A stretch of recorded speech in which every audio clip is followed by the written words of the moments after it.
Welcome to our Thursday Geeks of the Week. I'm Mario, and happy Batman Day! What? It's Valentine's Day. But I already have a whole Batman themed video planned. Plus, what's more romantic than Batman? I'll make it work. Steph, your insight into reboots was excellent, and seeing you dance as Robin gave the Batman in me chills. You could take any of the Robins in the dance off. Well, maybe not Dick Grayson. But I will gladly go into battle with you any day. Pyro, my second little Robin, you own me in the reboot. You own it! And I wanted to be cool like you, so I decided to wear the glasses.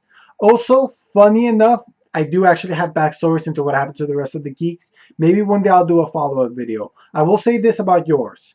No epic beard, but you do have dragons in your future, young lady. Luluka's working on her cosplay for the upcoming convention, so she couldn't be here with us this week.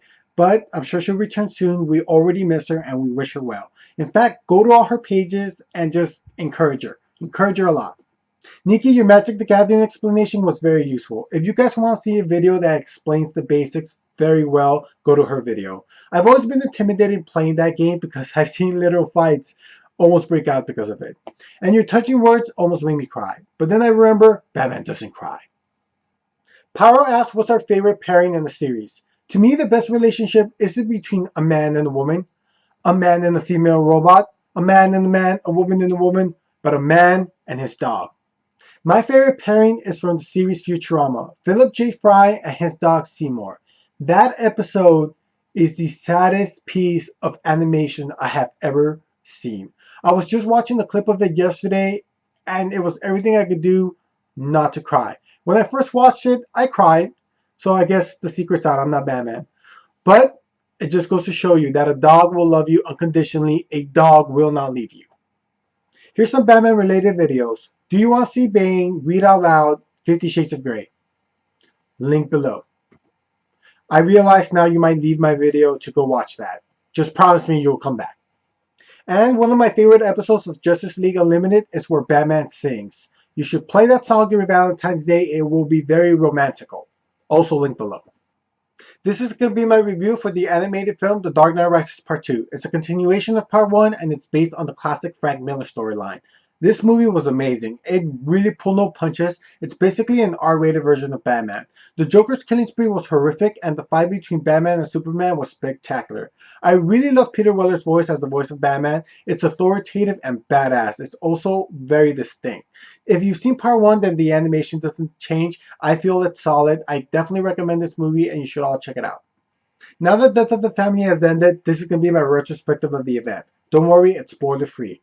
So there's certain Batman events that become required reading. Nightfall, No Man's Land, War Games, and Death of the Family ranks one of them. I managed to read all the tie-ins and they were all solid to strong, and that's rare because usually tie-ins suck and are a money grab. Yet titles that have been normally weak were elevated by the Joker storyline. But if all you did was read the main Batman title, then you more than understood what was going on. You read the tie-ins for something extra and it all fits so perfectly. This has been one of my favorite events in a long time, and once the trades come out, you have to pick it up. This week I will be reviewing Batman issue 17, written by Scott Snyder and Albert Capullo, and this is the conclusion of Death of the Family as the Joker has put the Bat family in peril and he has his final confrontation with Batman. This is going to be my spoiler-free review. So the impact of this issue was psychological.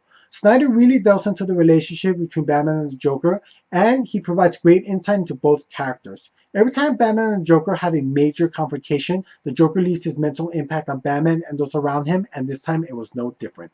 Capullo's artwork was flawless. He really stepped it up a notch in this art, and the conclusion was really insightful. Great way to end it, and I rate this 4.5 out of 5 stars. Next, Avengers Arena issue 4, written by Dennis Hopeless and art by Alessandro Vitti. And this comic's about teen heroes that have been abducted and forced to fight each other until death. This issue focuses on Chase and Nico from the Runaways.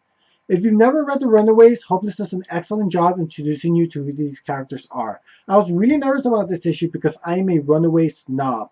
No one's really captured the characters since Brian K. Vaughan, not even Josh Whedon. But Hopeless seems to have an understanding of who these characters are and moves along the plot. I still feel this comic's worth the risk and I rate this 4 out of 5 stars.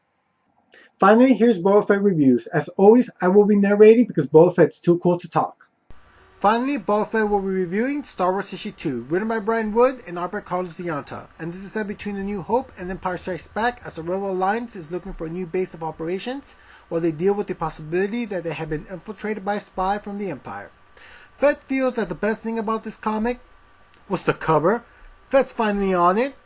And this story is a welcome addition to the Star Wars mythos, and he's highly anticipating more Fett in the story, especially so he could get his hands on that scruffy nerf herder Han Solo, and his walking carpet Chewbacca.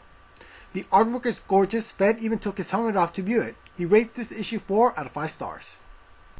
That's it for me. Remember to like us on Facebook, follow me on Twitter, subscribe to us, check out the other more romantic geeks, and I'll see you all next week. Same geek time, same geek channel. Stay geeky.